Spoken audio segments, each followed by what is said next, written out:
Que a paz do nosso Mestre Jesus seja sempre em nossos corações. Hoje nós vamos discutir por que não somos felizes. Falar sobre a felicidade é um tanto quanto complexo, por se tratar de um conceito muito individual. Cada pessoa tem a sua própria definição do que seja a felicidade. No entanto, a grande maioria das pessoas, além de ter o seu próprio conceito sobre felicidade, acaba confundindo felicidade com outras emoções, com outros sentimentos, como, por exemplo, a alegria. Estar alegre ou ser alegre não é estar ou ser feliz. Pelo dicionário, alegria é estado de viva satisfação, de vivo contentamento, regozijo, júbilo, prazer. Pelo dicionário, felicidade é estado de uma consciência plena satisfeita, satisfação, contentamento, bem-estar. Na verdade, para que a gente não confunda muito, é muito simples compreender. Quem está alegre deixa de estar alegre, mas quem é feliz nunca deixa de ser feliz, porque ao atingir a felicidade, aquele espírito encarnado ou desencarnado, ele já superou diversas condições que o prendiam à infelicidade e, portanto, já aprendeu o que não se deve fazer e dificilmente vai retrogradar, porque em verdade, nós ainda não conhecemos a felicidade em plenitude. E é por isto, por não conhecermos a felicidade em plenitude, que nós vamos reflexionar sobre o porquê não somos felizes. Vejamos, busquemos a questão 920 de O Livro dos Espíritos, quando Kardec pergunta: o homem pode gozar na terra de uma felicidade completa? E os espíritos respondem: não, pois a vida lhe foi dada como prova ou expiação. Porém, dele depende abrandar os seus males e ser tão feliz quando se pode ser na terra. Porque na realidade, o que os espíritos dizem é que a felicidade plena não tem condições de ser vivida na terra, porque a terra não é um planeta de espíritos plenos. É um planeta de muita relatividade. Portanto, não tem como ter uma felicidade completa em um planeta relativo. Mas nós temos a felicidade relativa. E nesse íntere, nós podemos sim ser felizes ao máximo que a Terra permite. Mas na pergunta 921, Kardec volta à carga e pergunta: concebe-se que o homem seja feliz na terra quando a humanidade estiver transformada. Mas enquanto isto não se verifica, pode cada um gozar de uma relatividade felicidade? A resposta dos espíritos: o homem é, na maioria das vezes, o artífice da sua própria infelicidade. Praticando a lei de Deus, ele pode poupar-se a muitos males e gozar de uma felicidade tão grande quanto o comporta a sua existência no plano grosseiro. Traduzindo, alcançar a felicidade não é difícil, a felicidade relativa à condição da terra. Bastaria apenas que nós caminhássemos pelas estradas das leis de Deus. Em outras palavras, não somos felizes simplesmente porque nós não praticamos a lei de Deus. Mas aí vem alguém e fala assim: mas eu sigo tudo que está na Bíblia, eu leio a Bíblia, tem todos os versículos e capítulos de memória. O outro diz assim: mas eu vou na missa toda semana, eu comungo, eu pago o dízimo. Aí outra pessoa ainda fala assim: mas eu assisto 20 palestras por semana, tomo passe, bebo água fluidificada, participo do sopão, faço caridade e não sou feliz. E é por isto que não é feliz, porque você segue uma religião, e isto não basta. Paulo, em Atos dos Apóstolos, capítulo 17, versículo 24, afirmou: Deus não habita em templos de pedra. Muita gente busca a igreja, o templo, o centro, como símbolo de religião, como prática de religião, quando quer inclusive buscar a Deus.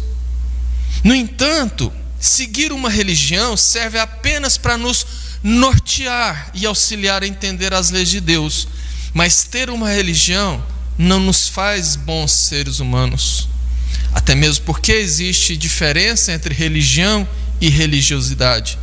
Eu conheço muitos ateus, pelo menos uns 8, que são, na essência, na sua vida prática, por assim dizer, muito mais cristãos do que muitos cristãos que frequentam as igrejas, porque possuem hábitos salutares, possuem conceitos que se assemelham muito aos que Jesus nos trouxe, que se assemelham muito às leis de Deus, enquanto muitos cristãos por aí sequer praticam o que veem e o que aprendem nas suas leituras ou nas suas frequências nos seus templos.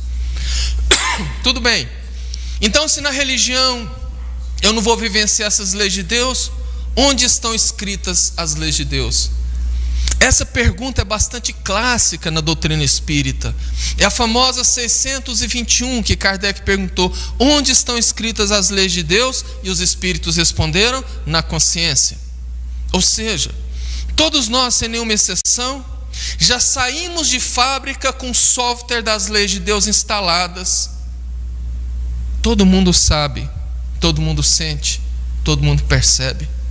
Não seria correto, não seria justo e não seria lógico se as leis de Deus estivessem escritas em livros. Como muitos religiosos acreditam que a Bíblia é a palavra de Deus, que ali está as leis de Deus. Ok, se estiver. E as outras denominações religiosas que não seguem a Bíblia? Porque se você perguntar para um muçulmano onde estão as leis de Deus, ele vai falar no Alcorão. Se você perguntar para um hindu, no Bhagavad Gita. Se você perguntar para qualquer denominação religiosa, eles vão citar os seus livros sagrados. Mas se você pegar esses livros sagrados, embora concordem em alguns pontos, divergem em tantos outros. E a lei de Deus é una. A verdade é só uma, então não tem como ser divergente. Até mesmo porque, se nós fôssemos ali em Brasília, na biblioteca da Federação Espírita Brasileira, e pegasse as quase 30 Bíblias brasileiras que tem lá, abrisse todas no mesmo capítulo, no mesmo versículo, nós vamos ler textos diferentes. Então não tem como estar em papéis, porque os papéis podem ser fraudados. As leis de Deus estão dentro de nós. E é por isso que Joana de Ângeles sempre fala para que nós façamos a viagem interior, para que nós entremos em nós em busca da nossa essência, porque é ali que nós encontraremos a lei de Deus, e é ali que nós encontraremos o caminho para a felicidade, não é lá fora. Vejamos, existe uma história que ela narra bastante isso que nós estamos dizendo. As lendas persas são extremamente ricas em ensinamentos, embora são em base do Alcorão, serve para qualquer crença religiosa no mundo. Reza essa história que na Pérsia antiga, que é hoje onde é o Irã, existia um comerciante muito rico, que se dizia feliz, porque lia o Alcorão todos os dias, era seguidor de Maomé. Ele tinha uma mansão, porque tinha se dado muito bem nas lidas comerciais. Era dono de terras onde tinha um regato que nascia ali, que passava por ali, vindo das montanhas. Tinha sua esposa, os seus filhos. Já tinha feito tudo o que rezava Maomé para que o homem pudesse se sentir homem. Já tinha plantado uma árvore, já tinha se casado, já tinha tido filhos. E ele então se julgava feliz. E seguidor do Alcorão, reza a cultura que ele deveria abrigar qualquer eremita, qualquer pessoa que estivesse passando e pedisse abrigo. E assim não foi diferente. Quando um sábio muito conhecido, porém seguidor do budismo, andando por aquelas terras, aportou a sua casa e pediu abrigo. Ele prontamente o deu.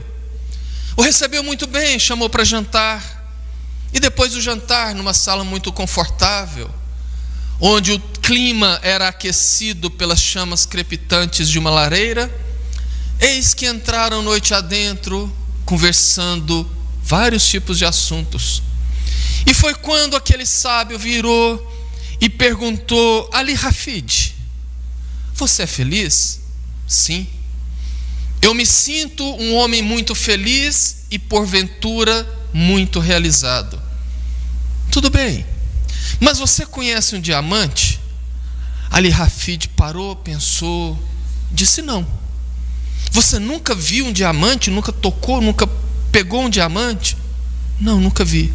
Então você não é feliz. O homem só pode ser feliz depois de ter um diamante. E aquela pergunta o lançou no chão. Aquela noite para Ali Hafid foi extremamente tumultuosa, extremamente pensativa. Perdera o sono várias vezes, tentando entender por que ele nunca havia conseguido um diamante. No dia seguinte, após largas reflexões, após o anúncio da partida do mestre, do sábio, ele anuncia para sua esposa que partiria em busca de um diamante. Dessa feita, ele colocou à venda toda a sua propriedade, dividiu o dinheiro no meio, entregou para o seu cunhado para que pudesse cuidar da esposa e dos filhos, e partiu, ganhando toda a era e toda a terra, visitando todos os rios, todas as nascentes, porque ele havia ouvido falar que os diamantes sempre estão nos rios, nas nascentes. E ele não encontrava. 10 anos viajando e nem o resultado. Até que ele acabou adoecendo bastante e morreu doente às portas da cidade de Barcelona, na Espanha. Voltando àquele local onde era a sua antiga propriedade, eis que o novo morador que havia comprado a propriedade igualmente seguia o Islã, seguidor de Maomé, leitor do Alcorão diariamente, recebe da mesma maneira aquele sábio, que visitando novamente as terras, resolveu voltar àquela propriedade para saber do que seria feito Ali Hafid. Mas soubera que ele não estava mais ali, que havia vendido a propriedade, então pediu pouso, no que foi prontamente atendido. E da mesma forma, após o jantar, numa conversa, numa nova sala, que se abria para os fundos da propriedade após passar por uma reforma, eis que o sábio pergunta: você é feliz? Sim. Eu me considero um homem extremamente feliz. Mas quando ele foi fazer a pergunta, ele olha em cima de um tablado de madeira acima da lareira e vê um brilho bastante diferente numa rocha iluminada pela luz do fogo. E encantado diz: que rocha é aquela? O novo morador fala: eu não sei, não conheço, mas é muito bela.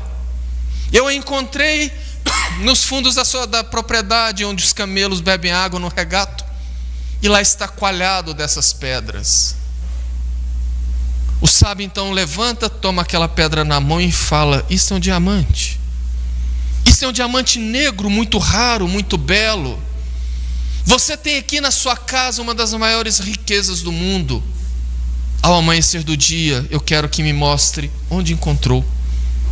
No dia seguinte, eis que o novo morador leva o sábio, o mestre, até o local onde os camelos bebem água e percebe a quantidade de diamantes que tinha ali poucos metros da sala daquela casa. Ali nasce uma das maiores minas de diamante da antiguidade. Uma mina de onde sai um dos maiores diamantes do mundo, que ornou a coroa da última princesa da Pérsia. E dali saem os diamantes que ornam todas as joias, sem nenhuma exceção, da coroa britânica até os dias atuais. Essa história real narra exatamente do que eu quis dizer sobre a viagem interior, sobre buscar dentro. Porque rotineiramente nós vivemos em busca de soluções para os nossos problemas, para as nossas aflições, para as coisas que cercam-nos a todo momento na vida. Porém, sempre buscando fora, sempre buscando ferramentas para resolver o que se tem dentro. Nós sempre buscamos longe o que está dentro de nós. Foi por isso que o poeta Viana de Carvalho disse: a felicidade é um pomo é um fruto. A felicidade é um pomo que pomos onde não estamos, e sempre estamos onde não o pomos. Dizendo exatamente isto, que a felicidade é algo que a gente sempre coloca distante, que nós sempre colocamos longe, e que quando nós a encontramos, ela já não está muito ali. Isto gera um estado de tristeza e de ansiedade muito profundos e naturais. A psicóloga Sonia Lyubomirsky disse que a tristeza é importante sinal de que algo não está certo. Assim, como a falta da dor leva a ferimentos, quem não fica triste não consegue resolver os seus problemas. Vejamos, culturalmente, nós temos a tendência a achar que para que sejamos felizes precisamos de certas coisas. A cultura vigente afirma que o indivíduo somente pode ser feliz se trilhar 3 caminhos na vida: o caminho do sucesso, o caminho da estética corporal e o caminho das facilidades do dinheiro.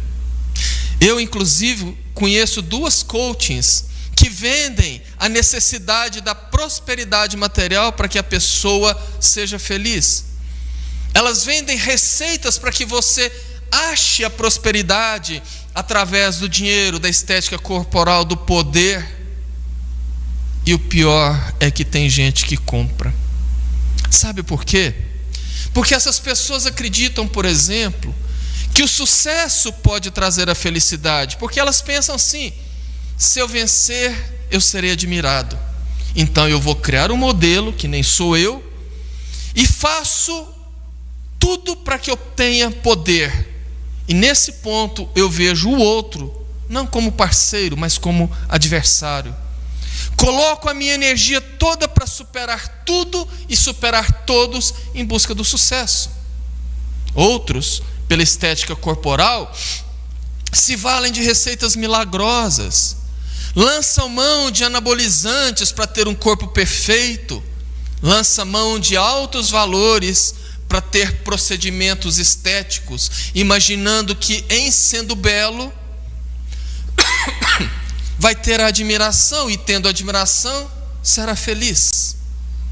E no terceiro, as facilidades do dinheiro, o que faz com que muitas pessoas, para conseguir dinheiro de maneira muito rápida, muito mais fácil, soneguem impostos, pratiquem corrupção, usem de todos os expedientes desonestos. E essas necessidades, elas estão tão enraigadas na mente dessas pessoas, que quando elas não conseguem pelo menos um desses 3 pontos, ficam frustrados. Tornam-se pessoas amarguradas, mal-humoradas, críticas, chatas, enquanto outras que não conseguem se lançam a diversas fugas através dos prazeres materiais, do sexo desenfreado, dos vícios, das redes sociais, e acaba vivendo aquela vida do cachorrinho que fica correndo atrás do rabinho. E aqueles que conseguem um dos 3 ou os 3 acabam se frustrando porque descobrem que essas coisas, em verdade, não trazem a felicidade. Primeiro, porque quem adquire o poder descobre que quem tem poder vive com medo. Vive com medo dos adversários, porque aquele outro que ele via como adversário pode puxar o tapete, pode derrubá-lo da posição.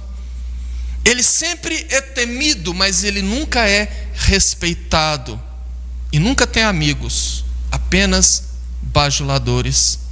O belo ou a bela, quem conseguiu a perfeição da estética corporal que buscava, teme a comparação. Você já percebeu que mulher bonita mesmo nunca participa de concursos de beleza? Porque ela tem medo da comparação, ela tem medo de perder o que ela acha que é muito bela. Porque essas pessoas precisam do holofote constante, o que não acontece sempre, porque a beleza acaba. Essas pessoas têm medo do tempo, porque com o tempo a beleza acaba, por mais que se gaste, a beleza não resiste ao tempo. E sem falar que a beleza se acostuma. Nós podemos conviver com uma pessoa que aparentemente tem um corpo perfeito e com o tempo ela passa a ser uma pessoa comum. Então isso também não traz a felicidade. E o rico? O rico principalmente é muito mais fácil de entender porque vive inseguro. Teme manobras erradas, negócios errados que podem colocar em risco os seus talentos, a sua fortuna. Teme pela própria segurança, vive isolado e sem amigos. Inclusive, eu tenho um amigo que é um dos maiores empresários hoje em Jataí. Uma pessoa que saiu de baixo, fomos colegas de escola há muitos anos. E à época, era uma pessoa comum, cujo pai tinha um pequeno comércio, ele trabalhava lá fora de expediente, fora dos horários de escola, para tentar conseguir pagar a escola. E hoje, como um dos grandes empresários, certa feita me confidenciou Carvalho, eu achava que se eu fosse rico eu seria muito feliz. Tenho a minha família, tenho dinheiro, como você sabe, e eu não tenho paz. Eu não posso pegar a minha esposa e meus filhos e ir para um restaurante aqui em Jataí, porque eu tenho medo de ser sequestrado e de ser roubado. Quando eu quero passear, eu tenho que esperar umas férias, pegar um avião e ir para o Nordeste, ir para o Rio, para São Paulo. E lá viver uma vida que eu não tenho na minha própria cidade. Ou seja, não encontro essa tal felicidade. Coitados daqueles que gastam dinheiro com esses coachings. Mas eles não são más pessoas. Segundo Joana de Ângeles, todas essas pessoas agem dessa maneira em busca de ser amados. Veja bem, de ser amados, não de amar. Pois são seres, segundo Joana de Ângeles, psicologicamente infantis. Não são capazes de amar, sempre querem ser amados. E achando que sendo amados, serão felizes. Por isso que colocam a felicidade em coisas. Porque confunde a felicidade com alegria. Acha que momentos de alegria são felicidade. E não é assim. Tanto é que essa semana eu ouvi alguém falar assim: poxa vida, hoje, esse ano nós vamos ter um Natal muito triste por causa da pandemia. Eu não vou poder fazer a ceia, eu não vou poder fazer as festas. Quer dizer, confundem a emoção com a sensação. Para mim, Carvalho, o Natal gostoso é aquele que você está ali junto com a família. Você pode passar literalmente a um sanduíche de sardinha com um copo de quissuco, mas com harmonia na família, sentado no quintal, sentado numa mesa no fundo do quintal. Mas para essas outras pessoas, não. A felicidade está nas coisas. Talvez seja isso que levou o apresentador Faustão a falar certa feita, que o dinheiro não traz felicidade, mas compra cerveja, que é a mesma coisa. E o pior é que muita gente que ouve essa baboseira ri ou concorda, demonstrando que sim, existe uma classe de pessoas que ainda não entendeu o que é a felicidade. E percebendo toda essa confusão acerca da felicidade, eis que a ciência resolveu entrar em campo. Até a década de 1990, o conceito de felicidade ficava apenas no campo da filosofia e da psicologia, sem nenhum aval da ciência tradicional. Com o advento, com a descoberta, com a chegada de equipamentos como os tomógrafos por emissão de pósitrons, que fazem uma pesquisa do cérebro com a pessoa viva, com a pessoa acordada, porque até então tinha que dissecar o cérebro e, portanto, eram de cadáveres. Esses exames deram a condição de se pesquisar no cérebro o que causava a felicidade. E como a ciência tradicional não conhece a alma, partiu do entendimento que a felicidade está ligada à satisfação. Lembra do dicionário? Que felicidade é uma satisfação plena. Portanto, fizeram várias pesquisas. E para encurtar a conversa, a pesquisa trouxe que o que causa felicidade plena no ser humano são 3 coisas. A primeira coisa, aprender. E o que é muito interessante, quando a gente vai para a codificação, quando Kardec pergunta o que sente os espíritos felizes, entre outras coisas, ele fala que é o conhecimento de tudo.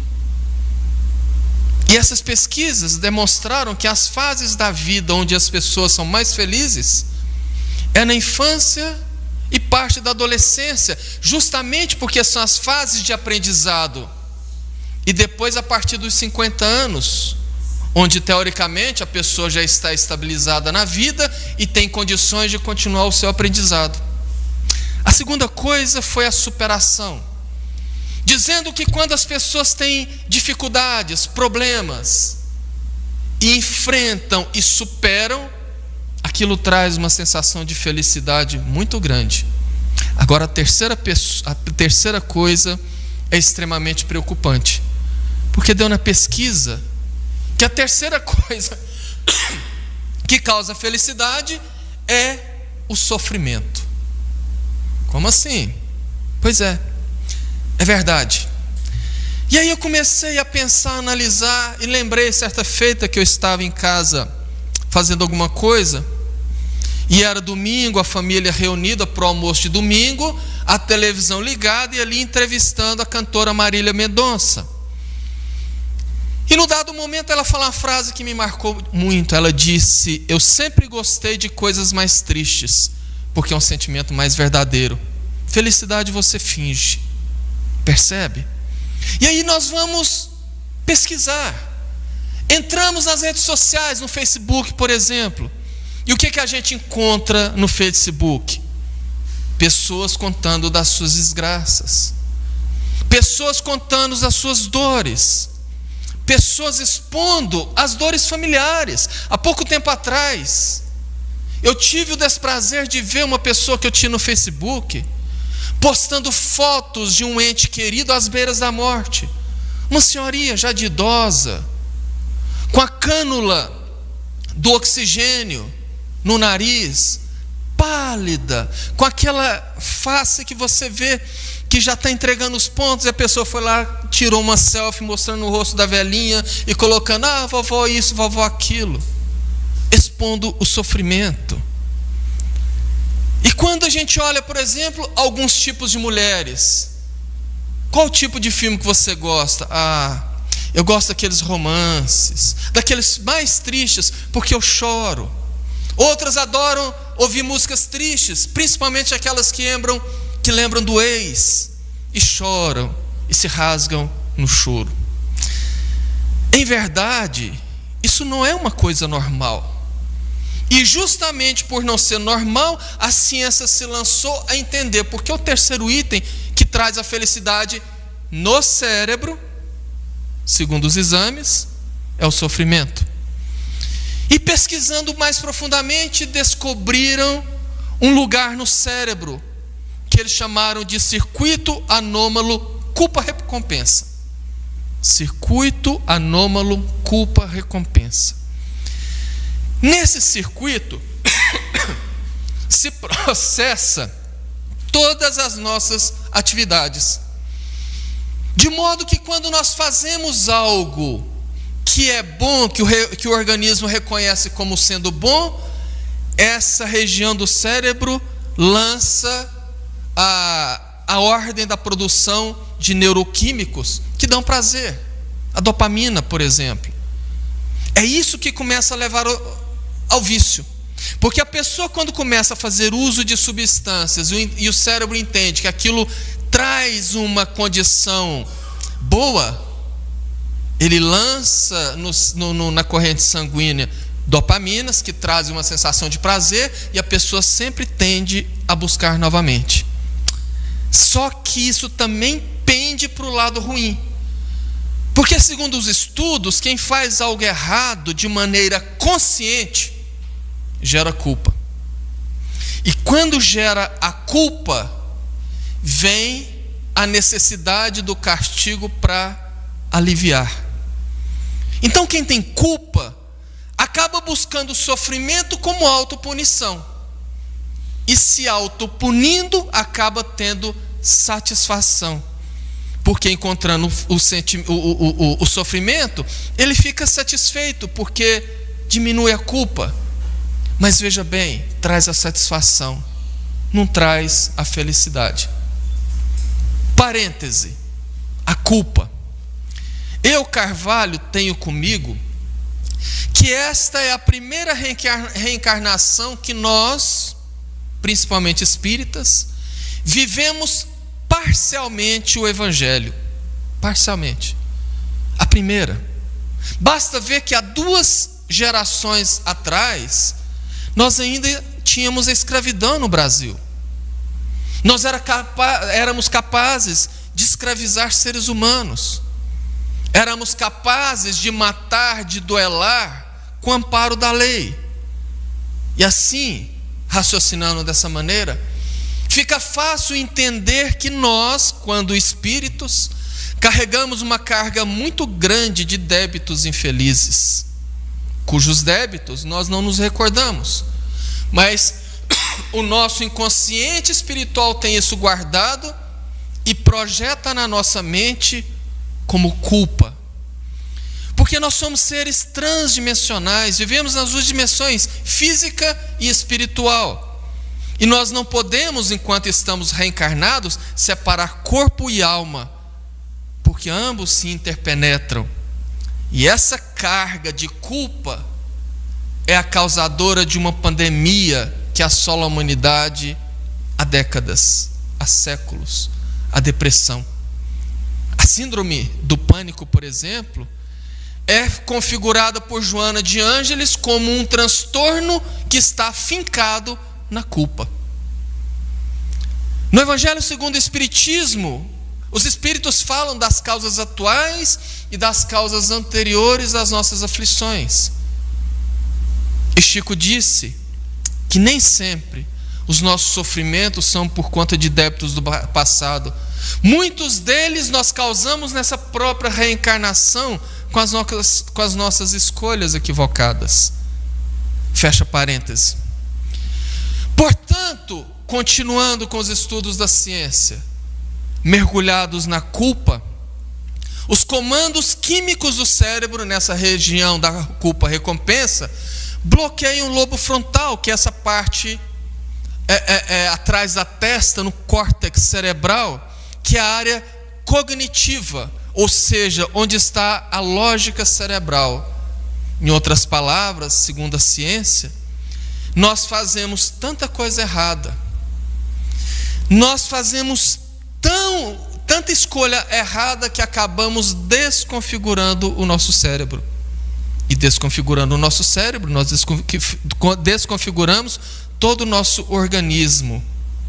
Em outras palavras, segundo a ciência, quem está no circuito culpa-recompensa não raciocina.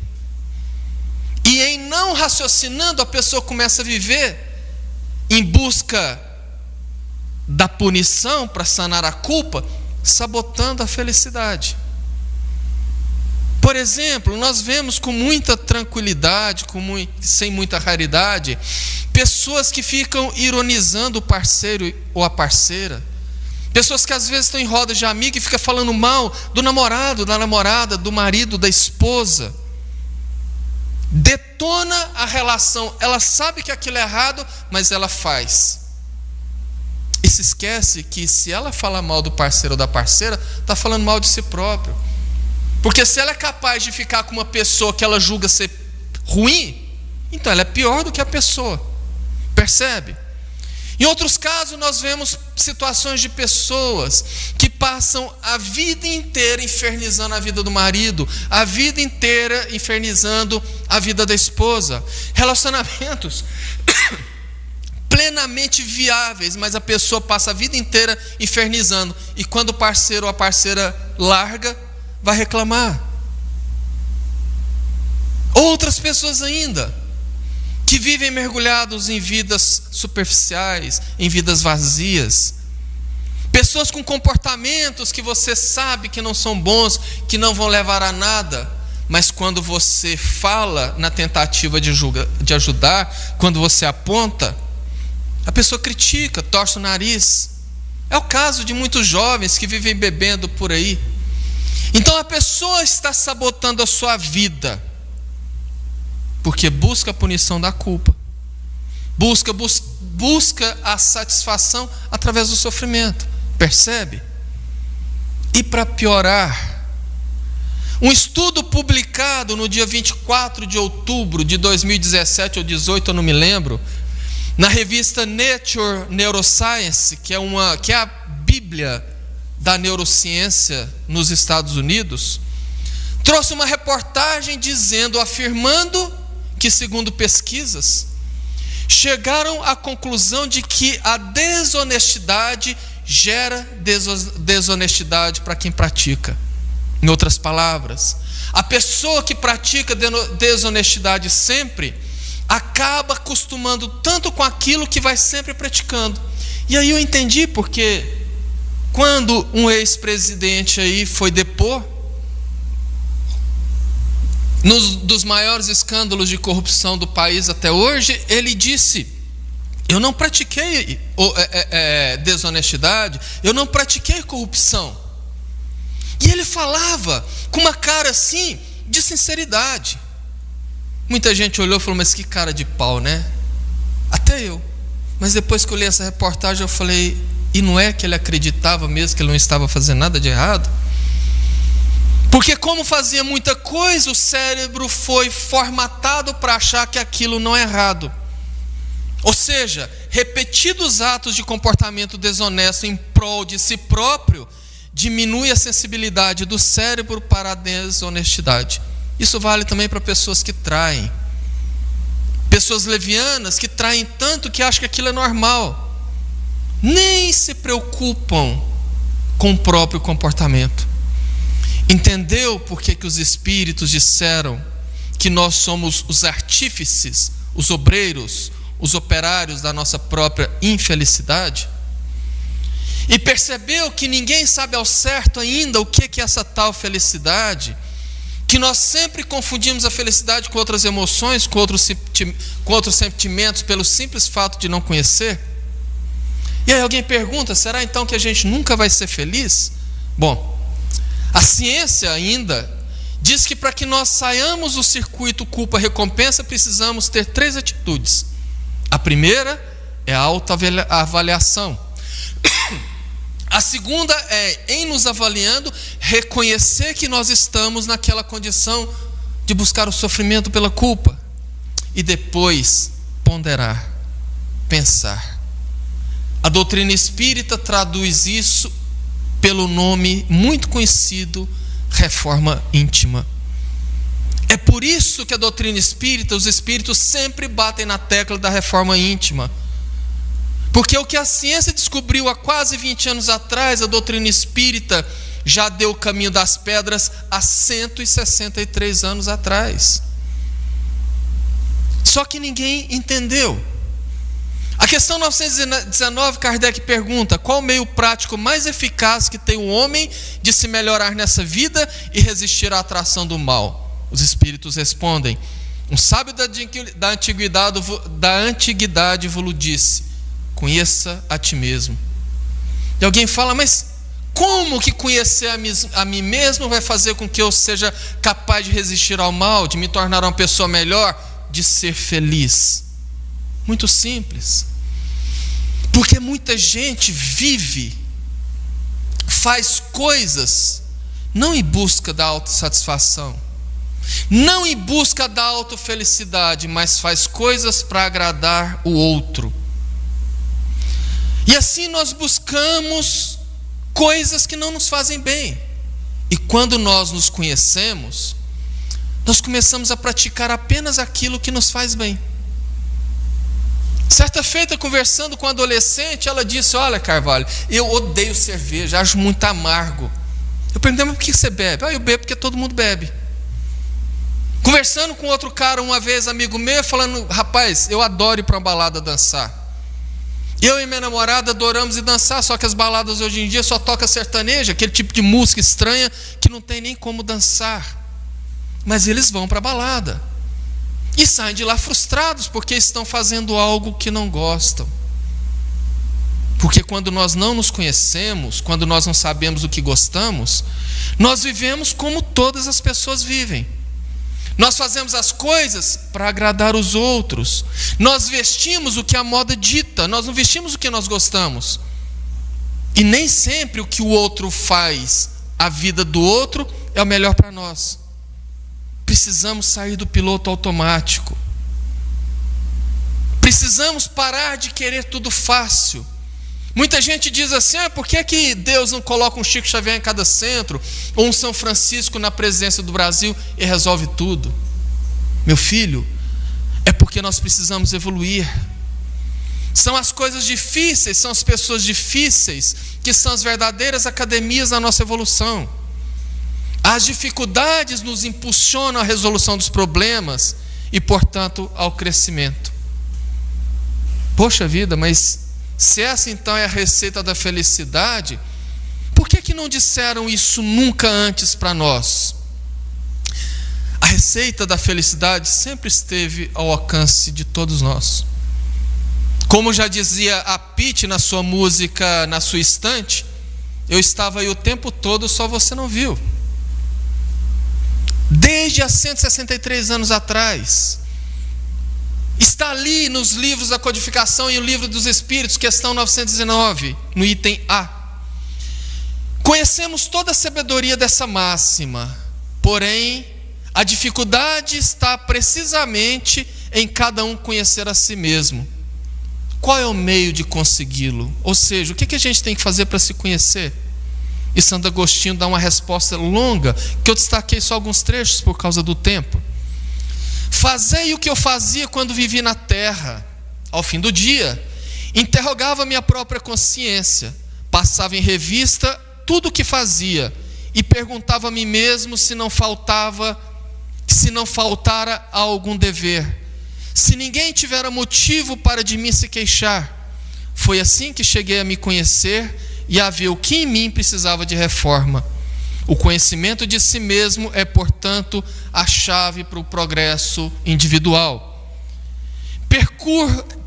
Perscrute, consequentemente, a sua consciência. Aquele que se sinta possuído do desejo sério de melhorar-se, a fim de extirpar em si os maus pendores. Como do seu jardim arranca as ervas daninhas, faça o balanço do seu dia moral, como o comerciante faz o de suas perdas e de seus lucros. E eu vos asseguro que a primeira operação será mais proveitosa do que a segunda.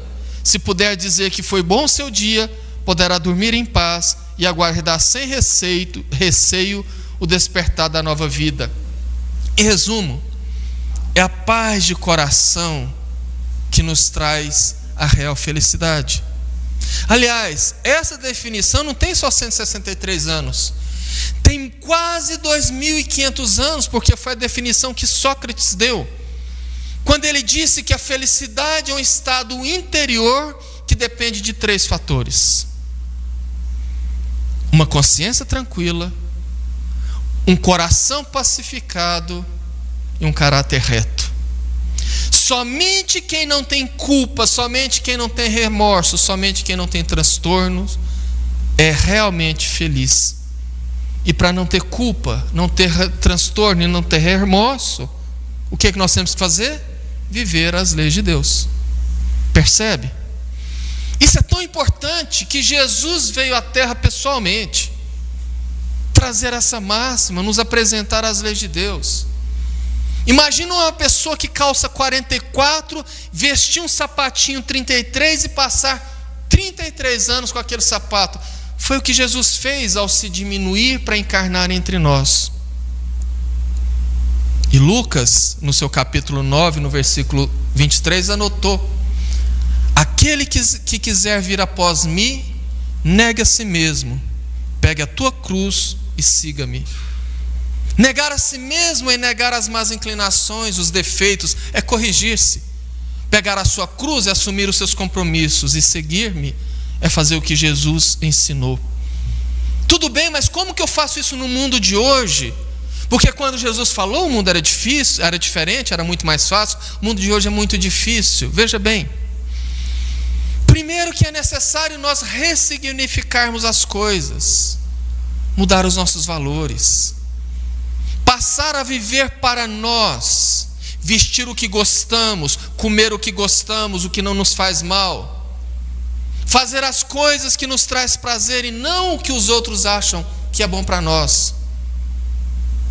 Segundo, mudar o nosso olhar, parar de preocupar com o que o outro fala, parar de preocupar com as opiniões alheias, parar de buscar coisas valorosas, principalmente em coisas materiais, porque tudo que é material acaba. E terceiro, cultivar valores nobres. Em vários estudos científicos, deu que 2 fatores que proporcionam a felicidade duradoura é fortes laços afetivos com a família e amigos e sensação de significado de vida. Isso são valores nobres. As pessoas hoje em dia só lembram da família quando desencarna um ente querido. Vive a sua vida, chega em casa, vai para o celular, não curte mais a vida em família. Os amigos que curtem são aqueles das redes sociais, não tem mais a convivência próxima. E a sensação de significado da vida nós conseguimos indo em direção a Jesus. E isso não pode esperar mais. Jesus nos espera há mais de 2000 anos. O Espírito Emmanuel, quando Chico perguntou por que ele sempre se apresentava com a feição do senador Públio Lentulus, ele disse: Chico, meu amigo, é para que eu nunca esqueça de quando eu tive a oportunidade de conversar com Jesus por 15 minutos. E ele me convidou para segui-lo e eu virei as costas. E eu me lembro do diálogo de Jesus com o senador Públio Lentulus no livro Há 2000 anos, que eu destaquei, quando Jesus continuava dizendo para o senador: depois de longos anos de desvio do bom caminho, pelo caminho dos erros clamorosos, encontras hoje um ponto de referência para a regeneração da tua vida. Estás, porém, senador, no teu querer aproveitá-lo agora ou apenas daqui milênios. E parece que eu ouço Jesus dizendo exatamente isso para nós. Vem a mim. Vem hoje trabalhar na vinha do Senhor, porque está no teu querer vir hoje ou apenas daqui a milênios. Excelente resto de semana para todos. Muito obrigado e que Jesus nos abençoe.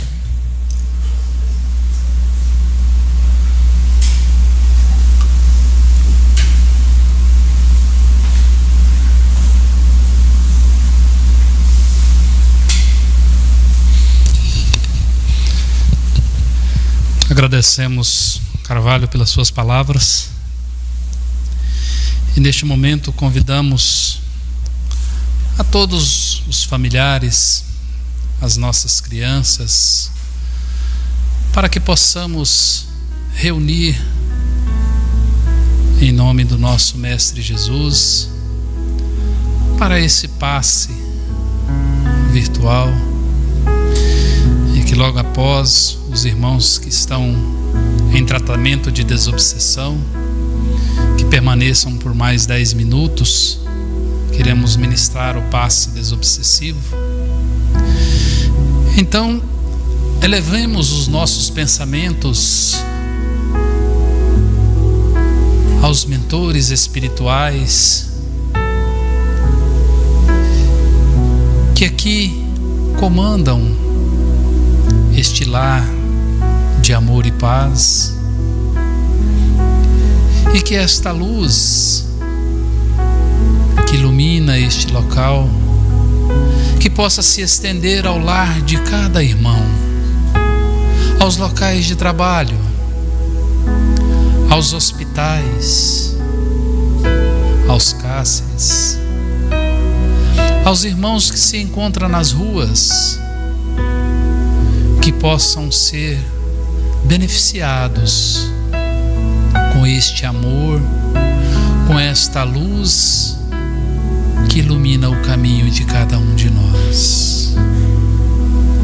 Caros irmãos, é com muita alegria que recebemos essa dádiva da espiritualidade amiga para nos confortar, para nos elevar os nossos pensamentos, para que possamos ter em mente a nossa evolução moral e espiritual. Que a cada momento o Senhor possa ser limpado do nosso corpo físico e espiritual a mágoa, a inveja, a calúnia, e que possamos colocar a paciência, a indulgência, o perdão, que possamos, ó Mestre, ser simples, para termos o nosso livre-arbítrio à nossa disposição para a escolha daquilo que melhor adequar a cada um de nós.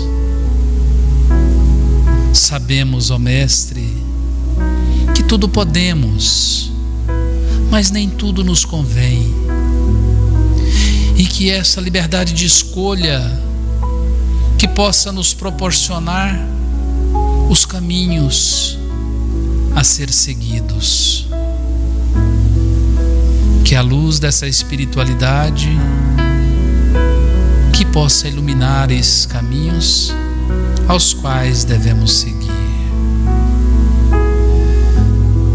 Pedimos ao nosso Pai Celestial que abençoe os irmãos que se encontram internados nos hospitais, com vírus, com outras doenças, que eles possam ser amenizados as suas dores,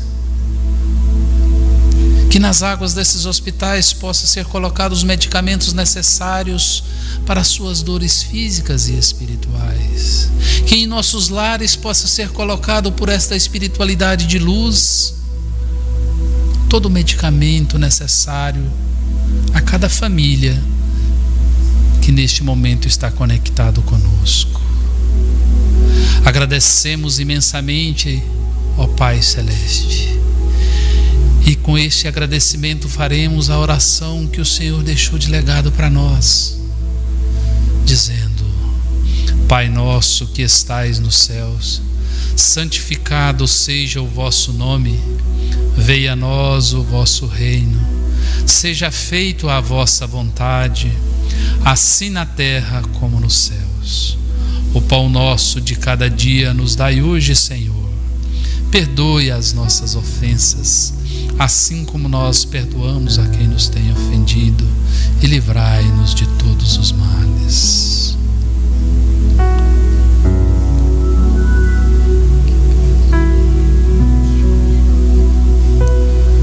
Ó Mãe Santíssima, cubra-nos com seu manto de luz, acolha-nos e eleve-nos no caminho do seu Filho primogênito, fazendo com que possamos estar próximo desse irmão maravilhoso que nos conduz e ampara a cada momento, agora e sempre, e que assim seja. Que Deus abençoe e proteja todos nós.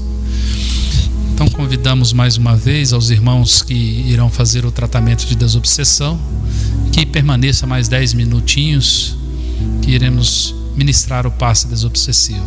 Fiquem todos com Deus e até na terça-feira.